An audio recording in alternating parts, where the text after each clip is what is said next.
Хүмүүний амьдрал ориглон бориглох горих шигч гэлээ. Ам бие нь өвс ногоо мэд хэврэг. Алдар нэр нь хээрийн цэцэг шиг зуурдих байдаг.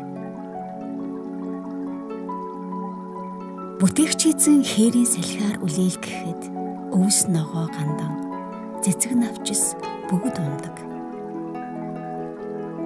Иймд хүн төрлөختөн өвс ногоо мэд биш гэж юу?